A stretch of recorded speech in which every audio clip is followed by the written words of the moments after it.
మాపురేపు చాలా భక్తితోడ చదివిన సంసార దుఃఖ రాశి వాసి తొలగిపోవు.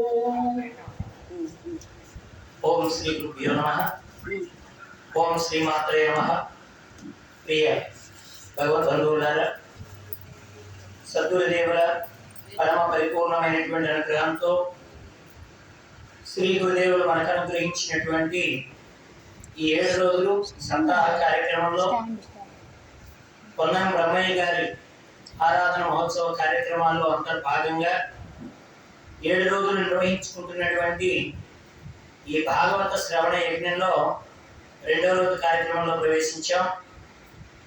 నిన్నటి వరకు భాగవతారంభం, భాగవతం యొక్క ఆవిష్కృతం అంటే మనందరికీ ఒక గ్రంథం లభించాలి అంటే అది ఎంతమంది యొక్క తపస్సు, ఎంతమంది తపన ఆవిష్కృతమైతే మనకు ఆ గ్రంథం లోకంలో కలుగుతుంది అనే విషయాన్ని గురించి మనం నిన్నటి రోజున కొంత చర్చించుకోవడం జరిగింది. ఈ రోజున మనం స్వామివారి యొక్క దివ్య వైభవాన్ని వ్యాసుడు ఎలా మనకు అందించాడు, దాన్ని మనకు పోతనామాత్యుల వారు తెలుగులో దానికి మన పద్యభాగంలో ఏ విధంగా వారు అందించడం జరిగింది, ఈ విషయాల గురించి తెలుసుకునే ప్రయత్నం చేద్దాం. నిన్నటి రోజున భాగవత వక్త యొక్క వైభవాన్ని చూశాం. అంటే భాగవతం చెప్పేటువంటి వారికి ఉండవలసినటువంటి అర్హత. ఈ రోజున మన శ్రోత అంటే వినేవారు భాగవతం విన్నటువంటి పరీక్షిత్ మహారాజు యొక్క వైభవం అది ఎంత గొప్ప, దీన్ని తెలుసుకోవడానికి ఒక ప్రయత్నం. నిన్నటి రోజు మనం ఒక పద్యాన్ని మననం చేసుకున్నాం. తన కుల ధర్మం విరచి దానవ వైరి పదారవిందములు పనివిడి సేవ చేసి పరిపాకమునందక ఎవ్వడేని సచ్చిన మరి మేరునైన అది సిద్ధి వహించు తనీయ సేవావాసిన కులధర్మము గౌరవము సిద్ధి వహించునే ఎన్ని మేలునన్. అంటే అన్నింటికంటే పరమోత్కృష్టమైనటువంటి ధర్మం ఏది? ఓ ధర్మ సర్వధర్మాణం భవత పరమో మతః. లోకంలో అన్ని విడచి పట్టుకోదలచినటువంటి ధర్మం ఏది? మన వాళ్ళు చెప్పారు, శతం విహాయ భుంజీత సహస్రం స్నానమాచరేత్ లక్షం విహాయ దాతవ్యం కోటిం త్యక్త్వా హరిం భజేత్ అని ఒక శ్లోకం ఉంటుంది. మనకి శతం విహాయ భుంజీత, కొన్ని పనులు మానుకోనైనా కొన్ని పనులు చేయాలి. దానిలో మనకి మహాత్ములు చెప్పింది ఏమిటంటే 100 పనులు మానుకొని భోజనం చేయాలి అని చెప్పారు. శతం విహాయ భుంజీత. రెండవది ఏమిటి? సహస్రం స్నానమాచరేత్, 1000 పనులు మానుకొని స్నానం చేయాలి. లక్షం విహాయ దాతవ్యం, 1,00,000 పనులు మానుకొని ఎవరైనా మనల్ని ఆశ్రయించి వచ్చిన వారు అంటే అది భోజనం కోసం కావచ్చు, లేక వాళ్ళ దగ్గర ధనం లేకపోతే అయ్యా మీరు ఏదైనా సాయం చేస్తారా మన ఇంటి దగ్గరికి వచ్చి అడగొచ్చు కాక. అంటే మనం అన్నీ చేయలేము, అన్ని దానాలు అన్ని ధర్మాలు చేయలేము. కానీ అన్ని ఆశ్రమ ధర్మాల వాళ్ళకి కొన్ని ధర్మాలు చెప్పారు. అంటే మనం బ్రహ్మచర్యంలో ఉండనివ్వండి, గృహస్థాశ్రమంలో ఉండనివ్వండి, వానప్రస్థంలో ఉండనివ్వండి, సన్యాసాశ్రమంలో ఉండనివ్వండి, ఈ 4 ఆశ్రమాలకి ఏకైక ధర్మం ఏమిటంటే ముందు వచ్చిన వారిని కూర్చోమని అనడం. ఇది మొదటి ధర్మం. రెండవది అయ్యా మీరు ఏమైనా మంచిని తీసుకుంటారా అని అడగడం రెండవ ధర్మం. కాస్త భోజన సమయం వేళని బట్టి వాళ్ళు వచ్చినటువంటి దూరాన్ని బట్టి అయ్యా మీరు ఏమైనా తినొచ్చారా, లేకపోతే మా ఇంట్లో ఉన్నది ఏదైనా కాస్త పెట్టమంటారా, అంటే ఏదైనా తీసుకుంటారా అని అడగడం. ఇది అన్ని ఆశ్రమాల వాళ్ళకి సామాన్య ధర్మం.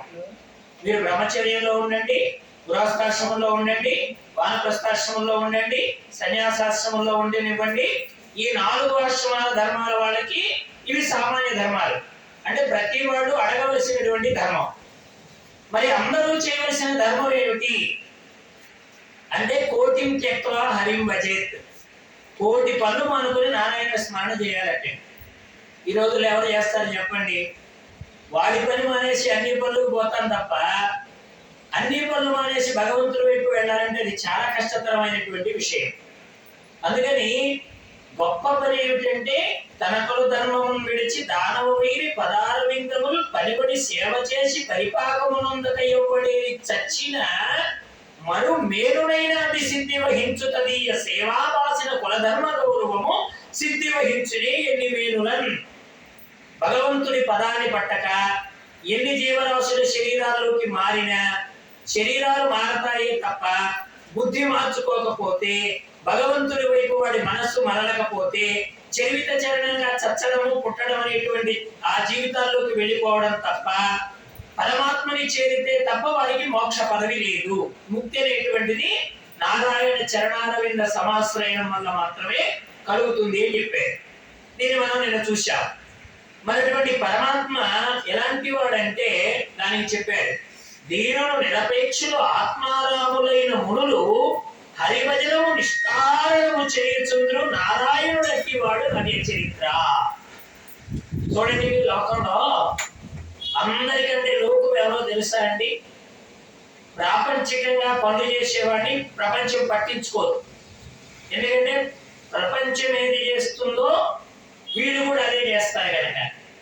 ఎవరిని విచిత్రంగా చూస్తుంది ప్రపంచం అంటే, అయ్యో వీళ్ళు భగవంతుడు అని తిరుగుతున్నారే, వీళ్ళకి ఎలా జరుగుతుంది కుటుంబం, వీళ్ళకి ఆకలి ఎవరు తీరుస్తున్నారు, వీళ్ళ కుటుంబ బాధ్యతలు ఎవరు చూస్తారు అని కొంతమంది ఈ భక్తి మార్గంలో ఉండే వాళ్ళని విచిత్రంగా చూస్తారు.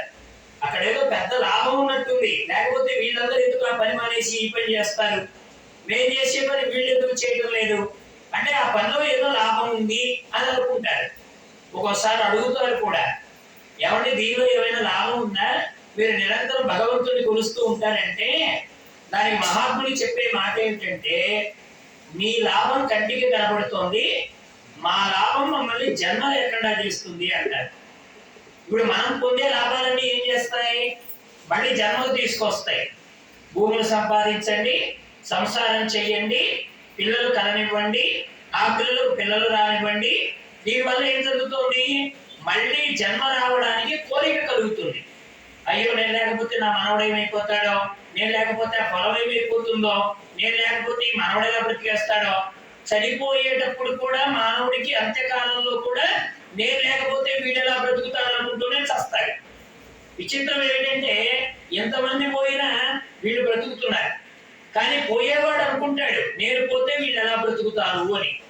ఉన్నాడు ఏమనుకుంటాడు, వీడు ఎంత తొందరగా పోతే పెత్తనం నా చేతికి వచ్చేస్తుంది, నేను చక్కగా బతకొచ్చు లేక, తినాలంటే వీడిని అడగాలి, కట్టుకోవాలంటే వీడిని అడగాలి, ఏం చేయాలన్నా వీడిని అడగాలి, వీడు తొందరగా వెళ్ళిపోతే నాకు స్వతంత్రం వచ్చేస్తుంది, కాబట్టి మొత్తం నేను నా ఇష్టం వచ్చినట్టు చేయొచ్చు అనుకుంటాడు ఉన్నాడు. ఆ వెళ్ళిపోయేవాడు ఏమనుకుంటాడు, అయ్యో ఇంట్లో తెలివి కలిగిన వాడు నేనే కదా, నేను పోతే తెలివి లేని వాడు వీళ్ళెంతా బ్రతుకుతారు అని చచ్చేవాడు అనుకుంటాడు. ఉన్నవాడు ఏమనుకుంటాడు, వీడు తొందరగా పోతే బాగుండి నేను బ్రతుకుతాను అనుకుంటాడు వీడు. ఇది పెద్ద విచిత్రం. లోకంలో వెళ్ళిపోయే ప్రతివాడు దేని మీద భ్రాంతి పెట్టుకుంటాడంటే, నేను లేకపోతే ఈ ఇల్లు ఏమైపోతుంది. కొంతమంది అనుకుంటారు నేను లేకపోతే ఈ ఊరు ఏమైపోతుంది. ఇంకొంతమంది అనుకుంటారు అసలు నేను లేకపోతే ఈ ప్రపంచం ఏమైపోతుంది అని అనుకుంటారు. విచిత్రం ఏమిటంటే, మనం పుట్టక ముందు ఉంది ప్రపంచం, మనం పుట్టిన తర్వాత జీవితం సాగిస్తున్నప్పుడు ఉన్నది ప్రపంచం, మనం వెళ్ళిపోయి మట్టిలో కలిసిపోయిన తర్వాత ఉండేది కూడా ప్రపంచమే. వాస్తవానికి ప్రపంచానికి మించి మనం లేము. ఇంకా చెప్పాలంటే మనమే కొత్తగా ప్రపంచంలోకి వచ్చాం, కొన్నాళ్ళు ఉంటున్నాం, ఇక్కడ వాళ్ళకి అప్పచెప్తున్నాం, వెళ్ళిపోతున్నాం. అంటే ఏది గొప్పది? ఇప్పుడు ఒకసారి చూడండి, మన ఊరు వయస్సు గొప్పదా, మన వయస్సు గొప్పదా? మన ఊరి వయస్సే గొప్పది కదా. మన పుట్టక ముందు నుంచి ఊరుంది కదా. మనమేమనుకుంటున్నాం, నేను వెళ్ళిపోతే నా ఊరు ఏమైపోతుందో అని కొంతమంది భ్రాంతులు పెట్టుకుంటారు. అందుకే భ్రాంతులు దిగిన బ్రహ్మంబు బట్ట బయలు అని వేదాంతంలో ఒక మాట చెప్పారు. బ్రహ్మం అంటే ఎక్కడో లేదబ్బాయి, భ్రాంతి తొలగితే ఉన్నది బ్రహ్మమే. ఇప్పుడు మనం చేయాల్సింది ఏమిటి? బ్రహ్మను తెచ్చుకోవడం కాదు, భ్రాంతిని తొలగించుకోవడం చెయ్యాలంటే. ఇప్పుడు ఇది ఈ వస్త్రం తెల్లగా ఉందనుకుందామండి, మంచి తెలుపు అనుకుందాం. ఈ తెల్లగా ఉన్నటువంటి వస్త్రంతో కూడిన నేను ఒక మురికున్న అరుగు మీద కూర్చున్నాను అనుకోండి, అప్పుడు ఏమవుతుంది? ఈ తెల్ల వస్త్రానికి మురికి అవుతుంది కదా. ఆ మురికి చూసిన తర్వాత అమ్మ దీన్ని కాస్త ఉతకండి అని ఎవరిలో ఇచ్చాను అనుకో, ఇప్పుడు వాళ్ళు ఏం చేస్తారంటే సబ్బు పెడతారు, సరుకు పెడతారు, నీళ్ళలో కాసేపు నానబెడతారు, చేతులతో జాడిస్తారు. ఈ తరువాత తెలుపు కొత్తగా వస్తుందా, అసలు ఉన్నది తెలిపేనా? మీరు గమనించండి, అసలు ఉన్నది తెలిపేనా, తెలుపు కొత్తగా వస్తుందా? తెలుపు కొత్తగా రాదా, అసలు ఉన్నదే తెలుపు. మరి తెల్లగా కావాలని మనం ఎందుకు ఇచ్చాం? కానిది పూసుకున్నాం గనక. అర్థమవుతుందా?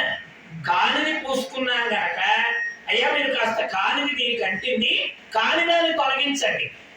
మీరు తెలుపు తేనక్కర్లే, వస్త్రంలో తెలుపు ఉంది, మీరేం చేయాలి? అంటుకున్న మురికిని తొలగిస్తే చాలు, ఉన్న తెలుపు ఉండనే ఉంటుంది. అర్థమైందే? అలాగే మనం కూడా బ్రహ్మాన్ని కొత్తగా తెచ్చుకోనక్కర్లే. చాలా మంది అంటూ ఉంటారు, బ్రహ్మము ఏం చదివితే వస్తుంది, బ్రహ్మానందం దేని ద్వారా కలుగుతుంది, అసలు ఉన్నది బ్రహ్మానందంలోనే. మరి ఎందుకు నాకు ఆ రుచి అందడం లేదంటే, కాని దాన్ని పూసుకున్నాను గనక బ్రహ్మానందం రుచి నాకు తెలియట్లే. మీకు ఒక చిన్న పరీక్ష. బాగా టీ ఉంటాయి కదా, టీ బాగా తాగిన తర్వాత ఒక కూర రుచి చూడండి. మీరు బాగా టీ కాలుతూ ఉంటుంది కదా, ఆ కాలిని వెంటనే ఎవరైనా తెచ్చి అమ్మ దీని ఉప్పు సరిపోయిందా, కారం సరిపోయిందా అని ఎవరైనా మన చేతిలో పెట్టారనుకో, మనం వెంటనే మనకు ఆ రుచి తెలియదు. ఎందుకని? ఈ నాలుక అంతకు ముందర వేడిని తీసుకోవడం వల్ల నాలుక తన సహజ లక్షణాన్ని కోల్పోతుంది, మనకు తెలియదు, మొద్దుబారిపోతుంది. అప్పుడు ఏమంటాం? ఇప్పుడే వేడిగా టీ తాగాను, కాసేపు ఆగిన తర్వాత చెప్తానంటాం. అంటే నాలుగుకి ఉండే సహజ లక్షణం పోగొట్టుకోవడానికి కారణం ఏమిటంటే, వేడిగా ఉండేదాన్ని మనం పట్టుకున్నాం గనక కావలసిన రుచిని నాలుగు అనుభవించలేకపోయింది. అలాగే బ్రహ్మములో నుంచి వచ్చిన మనము, బ్రహ్మానంద భూతి స్వరూపమైనటువంటి మనము, ఆ బ్రహ్మానందాన్ని అనుభవించలేకపోవడానికి కారణం ఏమిటంటే, కాని విషయాదుల యొక్క వాసనని మనం పులుముకున్నాం గనక బ్రహ్మానందపు ఆనందం మనం అనుభవించడం లేదు.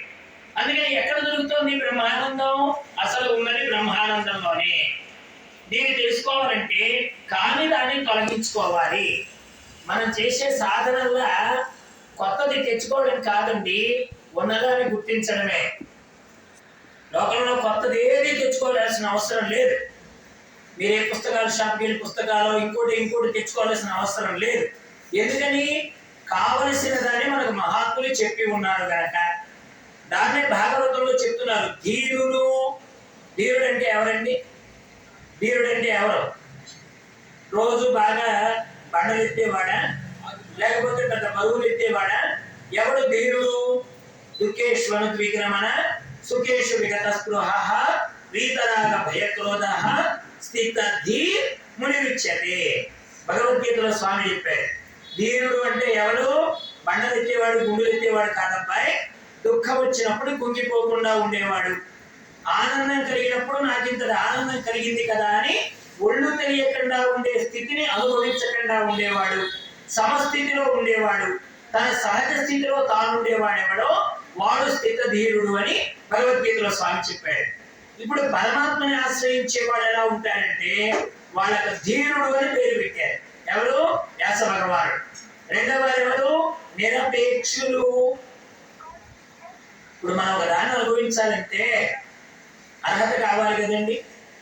అందరినీ పోనిస్తారు. పెద్ద పెద్ద ఏది ఒక ఫ్యాక్టరీలు ఉంటాయి, పారిశ్రామికంగా పెద్ద పెద్ద ఆఫీసులు ఉంటాయి. అందరూ వెళ్ళగలుగుతారా లోనికి? దానికి ఒక అనుమతికి ఒక అవకాశం ఉంటుంది, వీళ్ళు మాత్రమే వెళ్ళాలి అని. ఇప్పుడు భగవంతుడి దగ్గరకు చేరడానికి మొట్టమొదటి లక్షణం ఏంటంటే ధీరత్వం. ధీరత్వం అంటే కష్టాల్లో కుంగిపోకుండా, సుఖాలలో ఒళ్ళు తెలియకుండా, ఈ రెండూ లేకుండా సమత్వంగా ఎవడుంటాడో వాడండి మొదటివాడు. రెండవ వాడు ఎవడు? నిరపేక్షుడు. నిరపేక్షుడు అంటే అర్థం ఏమిటి? కోరికలు లేకుండా.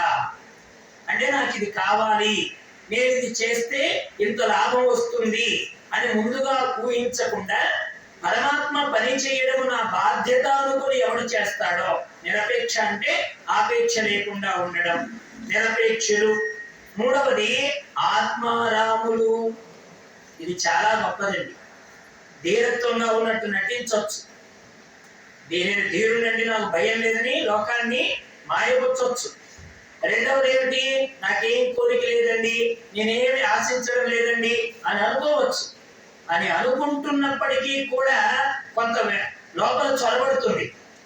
అంతెందుకండి, ఎక్కడో వరలక్ష్మి రథం జరుగుతుంది, జాకెట్ ముక్కలు పెడుతున్నారు, మనం వెడతాము. అక్కడ ఒక్కొక్కరి చేతిలో జాకెట్ ముక్క పెడుతూ ఉంటే మన దృష్టి అంతా దేని మీద ఉంటుంది? వాడు తెచ్చిపెట్టుకున్న కట్ట మీద ఉంటుంది.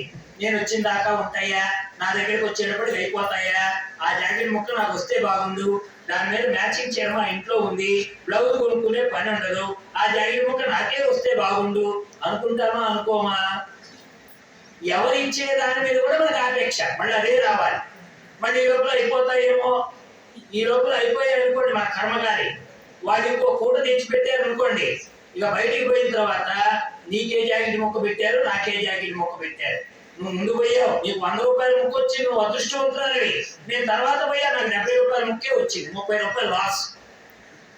ఇంతకు ముందు నేను పోయినా బాగుండేది, 100 రూపాయల ముక్క నాకన్నా వచ్చేను అనుకుంటున్నామా అనుకోవడం లేదా? ఇదే నిరపేక్షుడు. ఆత్మారాముడు అంటే తనలో తాను ఆనందాన్ని పొందేవాడు. వాడి ఆనందం బయట వస్తువుల్లో వెతుక్కోడు. ఎందుకంటే ఈ వస్తువులన్నిటికీ మూలమైనటువంటి వాడిని ఆశ్రయించిన వాడికి వస్తువు వల్ల కలిగేటువంటి ఆనందం ఇది తాత్కాలికమే. ఇది కాలంలో వచ్చి కాలంలో కొంత ఉండి మళ్ళా కాలంలో దుఃఖాన్ని ఇస్తుందనే సత్యాన్ని గ్రహించిన వాడు తాత్కాలిక ఆనందాల వైపు వెళ్ళాడు. ఆత్మారాముడు అంటే ఎవరు? వాడిలో వాడు లభిస్తూ ఉండేవాడు. వాడికి ఎక్కడ కూర్చున్న ఆనందమే. మనం భాగవతంలో విదురుడి పూర్వజన్మ వృత్తాంతం వింటాం. భారతంలో భాగవతంలో విదురు ప్రస్తావన వస్తుంది. అసలు ఈ విదురుడు ఎవరు? మాండవ్య మహాముని. మాండవ్యుడు ఎంత గొప్పవాడు! ఆయన ఆశ్రమంలో ఆసనం వేసుకుని ఆసనం మీద కూర్చున్నా అదే ఆనందంలో ఉన్నాడు. మరి కొరత వేశాడు కదా తరువాత, ఒక పదునైనటువంటి ఒక గుణపాన్ని ఇలా పాతి ఆ పదునైనటువంటి భాగం మీద ఈయన కూర్చోబెట్టి ఆయన కొద్దిగా ఒక శిక్ష వేస్తాడు కదా. అంటే ఆసనం మీద కూర్చున్నప్పుడైనా బాధ పెట్టే పదునైన వస్తువు తన భాగంలోకి చొచ్చుకుపోతున్నా ఆ రెండో స్థితిలో ఎందు సమదృష్టి కలిగిన వాడే మాండవ్య మహాముని. ఇది ఆత్మారాముడు అంటే అది అర్థం. ఇంకోటి చెప్పారు, ఇది భాగవతంలో శివుడి గురించి చెప్తూ ఆయన ఎలా ఉన్నాడు అంటే ప్రతి నిమేషము పరబ్రహ్మంబు వీక్షించి మది చొక్కి వెలుపలను మరచువాడు అని. అంటే ఇక్కడ బ్రహ్మాన్ని అనుభవించడానికి ఆయన ఇంట్లో ఉండి ధ్యానం చేశాడా, ఆశ్రమంలో ఉండి ధ్యానం చేశాడా, నది ఒడ్డున కూర్చొని ధ్యానం చేశాడా, లేకపోతే చెట్టు కింద కూర్చొని ధ్యానం చేశాడా? ఎక్కడైనా సరే సాధువుగా ఉండి ఇంద్రియాన్ని గ్రహించిన వాడికి తన కూర్చున్న ప్రదేశమే ఆసనం అవుతుంది. ఇక వాడికి ప్రత్యేకంగా ఆసనం అక్కర్లా. చాలా మంది అంటారు, మీరు మంచం మీద కూర్చొని జపం చేస్తారా, మీరు కుర్చీలో కూర్చొని జపం చేస్తారా అంటే మన ఆలోచన ఎంతవరకు పెడుతుందంటే వాడు కింద కూర్చున్నారా, పైన కూర్చున్నారా, దిండు వేసుకున్నారా, కుర్చీ వేసుకున్నారా, ఇంతవరకే పెడుతుంది మన జీవితానికి. కానీ వాడు ఎక్కడ కూర్చున్నా పొందవలసిన స్థితిని పొందారా లేదా, వాడు ఏ స్థితిలో ఉండి ఆనందాన్ని అనుభవిస్తున్నారు, వాడు ఆత్మారాములు అన్నారు. అంటే వాళ్ళకి ప్రదేశాలతో పని లేదు. నేను ఎక్కడున్నాను లేకపోతే నేను ఏ ప్రదేశంలో ఉన్నాను అనేది వాళ్ళకు చొరవడను కూడా చొరబడదు. అలాంటి వారి గురించి చెప్తున్నారు. ధీరులు, నిరపేక్షులు, ఆత్మారాములైన మునులు. మునులు అంటే అర్థం ఏమిటంటే మననశీలత్వమే ముని అనే పదానికి అర్థం. లోకంలో ముని అంటే గడ్డం పెరిగిందా, జుట్టు పెరిగిందా, మీసాలు ఉన్నాయా, ఇవి చూస్తాం. ముని అనే పదానికి అర్థం ఏమిటంటే మననశీలత్వం కలిగిన వాడు ముని అని. అంటే మననం అంటే వాడు ఏ పని చేస్తున్నా. ప్రహ్లాదుడు ఉన్నాడండి, 5 ఏళ్ల పిల్లాడు. ఇప్పుడు 5 ఏళ్ల పిల్లాడిని నేను ముని అన్నాను అనుకోండి, మీరు ఒప్పుకుంటారా? ఒప్పుకోరు. ఎందుకని? ముని అంటే గడ్డం ఉండాలండి, ముని అంటే జుట్టు ఉండాలండి. లోకంలో కూడా దీని దగ్గరే బోల్తా పడిపోతాం. ఎవరైనా కాస్త గడ్డం పెంచుకొని జుట్టు పెంచుకొని వచ్చారనుకోండి, కాళ్ళ మీద పడిపోతాం. ఎవరైనా క్రాప్ చేయించుకొని ఎవరైనా గడ్డం చేయించుకొని వచ్చారనుకోండి, వాళ్ళ గురువులు కాదండి, ప్యాంట్ షర్ట్ వేసుకుంటారు. వాళ్ళ గురువులు కాదండి, గురువులు అంటే గడ్డాలు పెరగాలి, జుట్లు పెరగాలండి, వాళ్ళండి గురువులు అంటే. ఇది బాగా ముద్రపడిపోయింది మనం. కానీ ఎవరు ముని అంటే మననశీలత్వం కలిగిన వాడు. ఇప్పుడు ప్రహ్లాదుడికి ముని అంటే మీరు ఒప్పుకుంటారా? బాహ్యాన్ని చూస్తే ఒప్పుకోరు. ఎందుకంటే ప్రహ్లాదుడు 5 ఏళ్ల పిల్లాడు. 5 ఏళ్ల పిల్లాడు కాబట్టి 5 ఏళ్ల పిల్లాడిని ముని అంటే మీరు ఒప్పుకుంటారా? ఒప్పుకోరు. కానీ ఆయన స్థితి చెప్పారు. పానీయంబులు త్రావుచున్ కుడుచుచున్ భాషించుచున్ హాసలీల నిద్రాదులు సేయుచున్ తిరుగుచున్ లక్షింపుచున్ సంతత శ్రీనారాయణ పాద పద్మయుగళి చింతామృత స్వాద సంధానుండై మరచన్ సురారిసుతుడు ఏ తద్విశ్వం భూవరా. ఇది ఎవరు చెప్పారండి? నారదుడు చెప్పారు. భాగవతంలో నేను చెప్తే మీరు నమ్మద్దు, నేను చెప్తే మీరు నమ్మద్దు, పోనీ బయట వాళ్ళు ఎవరైనా చెప్తే మీరు నమ్మద్దు. నారదుడు చెప్పాడంటే మనం నమ్మాలా లేదా? నారదుడు ఎవరి గురించి చెప్పాడు? ప్రహ్లాదుడి గురించి చెప్పాడు. ఆయన నీళ్లు త్రాగిన పానీయంబులు త్రావుచున్ కుడుచుచున్ అన్నం తినేటప్పుడు, భాషించుచున్ మాట్లాడేటప్పుడు, హాస లీల నిద్రాదులు సేయుచున్ నవ్వేటప్పుడు, ఎక్కడైనా ఎవరితోనైనా స్నేహితులతో మాట్లాడేటప్పుడు, ఆడుకునేటప్పుడు, తిరిగేటప్పుడు, అన్ని వేళల యందు. ఇక మళ్ళీ మనం అండర్లైన్ చేసుకోవాలి. సంతత శ్రీనారాయణ పాదపద్మయుగళి చింతామృత స్వాద సంధానుండై. దీన్ని మనం గుర్తుపెట్టుకోవాలి. అంటే అన్ని వేళల యందు ఆయన మనస్సు ఎక్కడుంది, ఆయన మనస్సు ఎక్కడ రమత చెందుతూ ఉంది. మనం కూర్చున్న ప్రదేశం కాదండి ముఖ్యం. ఇప్పుడు తిరుపతి పోయాం, తిరుపతిలో లైన్లోకి వెళ్ళిపోయాం, అక్కడ గదుల్లో కూర్చున్నాం, దేవాలయానికి గర్భగుడి దాకా వెళ్ళాం. ఆ మందిరం దాకా వెళ్ళేటప్పటికి మనకి ఇంటి దగ్గర ఎవరైనా గుర్తొచ్చారనుకోండి, ఇప్పుడు లోపలికి చూసి స్వామిని చూసిన పుణ్యం వస్తుందా, లేదా అక్కడికి వెళ్ళి మనం ఇంటి గురించి విచారణ చేసిన దోషం వస్తుందా? ఆలోచించండి. పాపం ఇంటి దగ్గర అనుకుంటారు, ఈ మహానుభావుడు తిరుపతి పోయి వచ్చాడు, ఎంత పుణ్యం చేశాడో అని ఇంటికాడ వాళ్ళు అనుకుంటారు. కానీ భగవంతుడు ఏమనుకుంటాడు? వీడు వాద్య దాకా రాకముందు నా గురించి ఆలోచించాడు, తీరా నేను దగ్గర అయిన తర్వాత మళ్ళీ సంసారం తెచ్చి మనస్సులో పెట్టుకున్నాడు, కాబట్టి వీడు నా దర్శనం చెయ్యలేదు అంటాడు వెంకటేశ్వర స్వామి. మనమేమంటాం? ఈయన తిరుమల పోయాడండి, చాలా గొప్ప భక్తుడండి అని మనం అంటాం. మన దృష్టిలో భక్తుడే, కానీ నారాయణ దృష్టిలో వీడు బయట వ్యవహారాన్ని లోపల అనుభవిస్తున్నటువంటి దంభాచార సంపన్నుడు. దీన్నే భగవద్గీతలో మిథ్యాచారస్స ఉచ్యతే.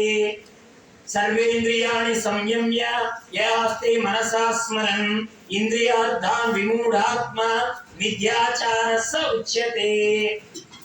మమ్మాయిలు గీత పారాయణం చేశారు.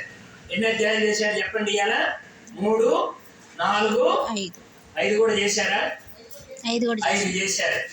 ఈ 5 అధ్యాయాల్లో లోపల ఉంటే వినబడిన శ్లోకం అండి. ఆ అధ్యాయంలో ఉన్నటువంటి శ్లోకమే ఇది. సర్వేంద్రియాణి సంయమ్య యాస్తే మనసా స్మరన్ ఇంద్రియార్థాన్ విమూఢాత్మ మిథ్యాచారస్స ఉచ్యతే. అర్జున, ఒకడు కళ్ళు గట్టిగా బిగిస్తాడు, ఒకడు ముక్కు గట్టిగా బిగించేసి నేను వాయువుని రోదనం చేశాను అంటాడు. ఇంకొకడు నీళ్లలో తేలి నేను శరీరాన్ని నీళ్ళ మీద నిలబెట్టాను అంటాడు. ఇవన్నీ యోగాలలో ఒక భాగం మాత్రమే. అభ్యాసం చేస్తే వీటన్నింటినీ సామాన్యుడు కూడా చేయొచ్చు. సామాన్యంగా ఉండేవాడు కూడా నీళ్ళలో మునగొచ్చు, శరీరాన్ని లేపచ్చు. అలాగే ముక్కును గాలిని బంధించి రేచకపూరక కుంభకాల చేత కొంతసేపు మనం ఇప్పుడు అంతెందుకండి, మన ఊళ్ళలో సర్కస్ వాళ్ళు వస్తూ ఉంటారు, తెలుసు కదా మీకు? సర్కస్ వాళ్ళు చివరి రోజు ఏం చేస్తారో తెలుసా? నేను గొయ్యితవి లోపలికి వెళ్ళిపోతాను, పైన మట్టి మీరే పోయండి, 2-3 గంటల తర్వాత నేను బయటకు వస్తానంటాడు. చేశారా మీ ఊళ్ళో ఎవరైనా? చూసారా? శివాలయం దగ్గర, ఆంజనేయ స్వామి గుడి దగ్గర ఎక్కడ పెడుతూ ఉంటారు ఇలాంటివి గారడీ విద్యలు. వాళ్ళు చివరి రోజున ఒక గొప్ప పని చేస్తారు. ఏమిటా పని అంటే, గొయ్యి తవ్వి దానిలోకి వెళ్ళిపోతారండి. వెళ్ళిపోయి పైన రేకులు వేసేసి మట్టి పోయిస్తారు, మంచేతే పోయించి పందెం పెడతారు. నేను 3 గంటల తరువాత బయటకు వస్తాను, కావాలంటే చూడండి అని. మరి అక్కడ వాడికి ఏం తెలుసా అంతసేపు ఉన్నాడు? ఇప్పుడు మనం ఎవరైనా గంట సేపు అలా ఉండొస్తే అమ్మో దేవుడయ్యా రాముడయ్యా పాదాల మీద పడి మొక్కుతాం. ఇప్పుడు మనం సర్కస్వాడికి కూడా మొక్కాలిగా, వాడు కూడా గుంటలో 3 గంటలు ఉంటున్నాడుగా, మరి వాడికి కూడా దండం పెట్టాలిగా. బ్రహ్మంగారు జీవ సమాధి అయితే వీడు కూడా 3 గంటలు ఉన్నాడు కనుక బ్రహ్మంగారు ఎంత గొప్పవాడో వీడు కూడా ఎంత గొప్పవాడో వాడికి మొక్కాలా లేదా? మరి ఆ పని మనం చేస్తున్నామా? ఎందుకు చేయటంలే అంటే అభ్యాసం చేస్తే కొంతసేపు గాలి లేకుండా భూమిలో ఉండడమైనా సాధ్యమే. గాలి వాడు చేస్తున్నాడు కదా అంటే ఇది సాధ్యం.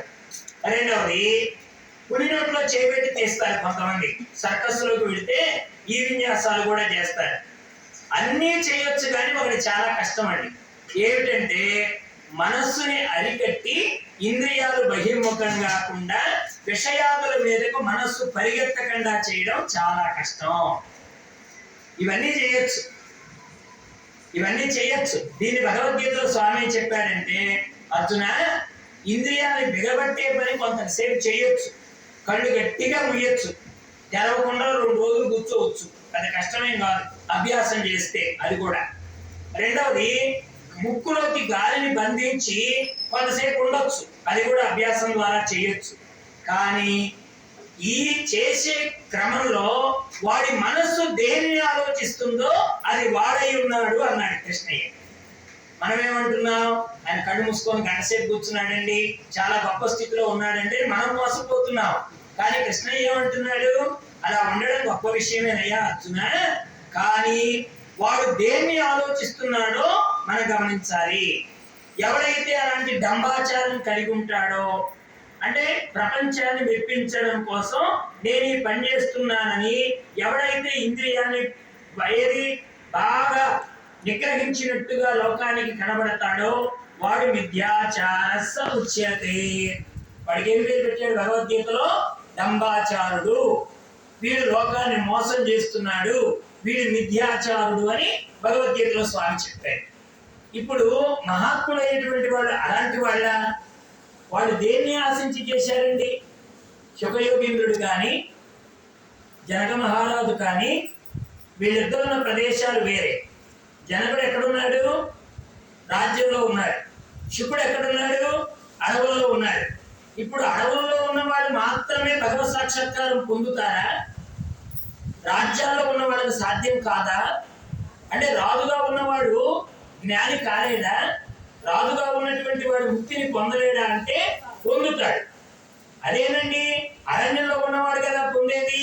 రాజు కూడా ఎలా పొందుతాడంటే ఆయన ఉన్న ప్రదేశం కంటే ఆయన మనస్సుని ఎక్కడ నిలబెట్టాడనేది ప్రధానం. అడవుల్లో ఉన్న శుకుడైనా రాజ్యంలో ఉన్న జనకుడైనా వాడు నిలబెట్టినటువంటి మనస్సు పరమాత్మ యందు నిలబెట్టాడు. అందువల్ల అక్కడ ప్రదేశాలు గొప్ప కాదండి, మనం ఎక్కడున్నాము, మనం ఏం చేస్తున్నాము ఇది కాదు ప్రధానం. చాలా మంది పుణ్యక్షేత్రాల్లో ఉంటారు, వాళ్ళ మనస్సు అంతా ఇంటి చుట్టూ తిరుగుతుంటుంది. కొంతమంది ఉంటారు ఇక్కడ ఉంటారు, వాళ్ళ మనస్సు అంతా మహాత్ములు ఉన్నటువంటి ప్రదేశం చుట్టూ తిరుగుతుంటుంది. కాబట్టి మనం ఉన్న ప్రదేశం కంటే కూడా మనస్సు యొక్క సంచారం గొప్పదండి. మనిషి తిరిగితే ఒక పదాలు తిరుగుతాడు, మనస్సు తిరగడం మొదలెట్టింది అనుకోండి టికెట్ లేకుండా అమెరికా పోయేస్తుంది దిక్కుమాలిన శరీరం. ఇప్పుడు ఇక్కడి నుంచి నేను మాచవరం పోవాలంటే బండి వేసుకొని పోవాలి, ఆటో వాళ్ళకి 15 రూపాయలు ఇవ్వాలి, పావు గంట సమయం ఖర్చు కావాలి, అప్పుడు నేను మాచవరం పోతాను. కానీ నా మనస్సు ఆలోచించిందండి, మా అబ్బాయి ఏం చేస్తున్నాడో ఆలోచించింది. ఇప్పుడు వాడికి నాకు దూరం ఎంత? 110 కిలోమీటర్లు. కానీ వెధవ మనస్సు ఏం చేసింది? ఆలోచించిందో లేదో వాడి దగ్గరికి పోయింది, వాడు ఏం చేస్తున్నాడో అనుకుంది. మనస్సు ఎంగిలి పడిందా లేదా? నా మనస్సు ఎంగిలి పడిన విషయం మీకు ఇక్కడ ఎవరికైనా తెలుసా? మీరందరూ అనుకుంటున్నారు ఈయన భాగవతం చెప్తున్నాడు, వాళ్ళ అబ్బాయి దగ్గరికి ఎప్పుడు పోయి వచ్చాడని మీరు అనుకుంటారు. కానీ మీరు అనుకున్నది సత్యం కాదు, నేను అనుభవించింది సత్యం. నేను మీ దగ్గర మాటలు చెప్తున్నానే కానీ నా మనసు బయటకు వెళ్ళిపోయింది, అది మీకు ఎవరికి తెలియదు. అదే కృష్ణుడు కూడా చెప్తున్నాడు, అర్జున లోకాన్ని మోసం చేయొచ్చు కానీ లోకేశ్వరుడైన నన్ను మోసం చేయలేరు సుమా. నువ్వు ఇంద్రియాన్ని ఏదో బలవంతాన్ని నిగ్రహించినంత మాత్రాన లోకం నిన్ను గొప్ప అని పొగడొచ్చేమో కానీ నీ లోపల జరిగే మనోవ్యాపారం అంతా నాకు తెలుసు అన్నాడు ఆయన. నీ మనస్సు ఏం ఆలోచిస్తుంది, ఎక్కడెక్కడ తిరుగుతుంది, మొత్తం ఎరిగిన వాడిని నేను అన్నాడు ఆయన. ఈ విధమైన ఏది విషయం తెలిసిన వాడు ఏం చేస్తారు? నారాయణుడి భజన నిష్కారణము చేస్తారటండి. నిష్కారణం అంటే అర్థం ఏమిటి? మనంతా కారణ వ్యక్తి. కారణ వ్యక్తి అంటే అర్థం ఏంటి? ఒక బస్తా ఒడ్లు వస్తే పొంగలు పెడతాం, 2 బస్తాల కందులు వస్తే డబ్బులు ఇస్తాం. దేవుడితో కూడా వ్యాపారం మళ్ళీ అక్కడ అనుకున్నది జరగలేదు అనుకోండి, ఆయనతో జగడం పెట్టుకుంటాం. చెప్పా కదా, నీకు కూడా పొంగ